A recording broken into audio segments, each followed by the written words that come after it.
Hi friends, welcome to our channel. ఈరోజు మన special recipe వచ్చేసి మటన్ కర్రీ. ఈరోజు మా ఊర్లో అయితే బోనాలండి. ఆదివారం ప్లస్ బోనాలు ఊరంతా పండగ చేసుకుంటుంది. మేమైతే మటన్ తీసుకున్నామండి. ఇప్పుడు ఆ మటన్ కర్రీ నా స్టైల్లో ఎలా చేయాలో మీకైతే చూపిస్తాను, చూసేయండి. ఇక్కడ నేనైతే 2 ఆనియన్స్ తీసుకొని చాప్ చేసుకున్నానండి. అండ్ 2 పచ్చిమిర్చి, కొద్దిగా పుదీనా అండ్ కొద్దిగా కొత్తిమీర అన్నింటినీ ఫైన్గా చాప్ చేసి పక్కన పెట్టేసుకున్నానండి. ప్రాసెస్లోకి అయితే వెళ్ళిపోదాము. స్టవ్ మీద ఒక కుక్కర్ తీసుకోండి. కుక్కర్ తీసుకొని ఒక 2 టేబుల్ స్పూన్స్ నెయ్యిని యాడ్ చేసుకోండి. నెయ్యి వేయడం వలన మటన్ కర్రీ అనేది చాలా టేస్టీగా వస్తుందండి. అండ్ 2 పావుల ఆయిల్ అయితే వేసేసుకోండి. మటన్ కర్రీకి ఆయిల్ కొద్దిగా ఎక్కువగానే పడుతుందండి. ఆయిల్ వేడైన తర్వాతకి కొద్దిగా జీలకర్రను యాడ్ చేసుకోండి. తర్వాత కొద్దిగా దాల్చిన చెక్క, 2-3 లవంగాలు, 2-3 బిర్యానీ ఆకులు, 1 అనాస పువ్వు, షాజీరా, మిరియాలు, ఇలాచి వీటన్నింటినీ యాడ్ చేసుకోండి. ఈ హోల్ గరం మసాలా స్పైసెస్ అనేవి యాడ్ చేయడం వల్ల మటన్ కర్రీ అనేది చాలా టేస్టీగా వస్తుందండి. అండ్ ఇక్కడ 2-3 పచ్చిమిర్చీలు యాడ్ చేసుకోండి. అండ్ మనం ముందుగానే చాప్ చేసి పెట్టుకున్న ఆనియన్స్ని కూడా యాడ్ చేసుకోండి. దీనిలోనే కొద్దిగా ఉప్పుని యాడ్ చేసుకోండి. ఉప్పుని యాడ్ చేయడం వల్ల ఆనియన్స్ త్వరగా బ్రౌన్ కలర్లోకి అయితే వచ్చేస్తాయండి. ఉప్పుని యాడ్ చేసి ఒకసారి బాగా కలుపుకోండి. అండ్ ఇక్కడ నేను పుదీనాని యాడ్ చేస్తున్నానండి. మటన్ కర్రీలో పుదీనా అనేది స్టార్టింగ్లోనే వేసుకోండి. ఆ పుదీనా ఫ్లేవర్ అనేది మటన్ కర్రీకి పట్టి మటన్ కర్రీ చాలా టేస్టీగా ఉంటుందండి.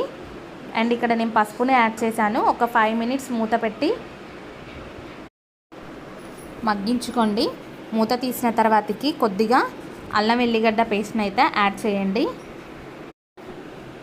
అల్లం వెల్లిగడ్డ పేస్ట్ యాడ్ చేసిన తర్వాతకి పచ్చివాసన పోయేంత వరకు ఒక 2 మినిట్స్ అయితే అలా మగ్గించుకోండి. ఇక్కడ చూడండి, మేము మటన్ అయితే ముందుగానే క్లీన్ చేసి పెట్టేసుకున్నాము. ఇప్పుడు ఈ మటన్ని అయితే అందులోకి యాడ్ చేసేస్తున్నాను. మటన్ యాడ్ చేసిన తర్వాతకి మటన్ అంతా కలిసేలా బాగా కలుపుకోండి. ఇలా మటన్ మొత్తాన్ని బాగా కలిసేలా కలుపుకున్న తర్వాతకి ఒక 10 to 20 మినిట్స్ అయితే మూత పెట్టేసి కుక్ చేసుకోండి. దానివల్ల మటన్లో ఉన్న పచ్చివాసన అంతా పోతుంది. తర్వాత ఇక్కడ నేనైతే 2 టేబుల్ స్పూన్స్ కారం అయితే యాడ్ చేశానండి. కారం అనేది మీ రుచికి తగ్గట్టుగా యాడ్ చేసుకోండి. అండ్ 2 టేబుల్ స్పూన్స్ ఉప్పుని యాడ్ చేశాను. ఈ ఉప్పు కారం అనేవి ముక్కకు బాగా పట్టే విధంగా కలుపుకోండి. ఇప్పుడు ఇందులోనే కొద్దిగా కరివేపాకును యాడ్ చేసుకోండి. అండ్ ఇక్కడ మనం వేరొక స్టవ్ మీద అయితే హాట్ వాటర్ అయితే పెట్టేసుకున్నామండి. ఈ హాట్ వాటర్ని మటన్ కర్రీలో అయితే యాడ్ చేసేసుకోండి.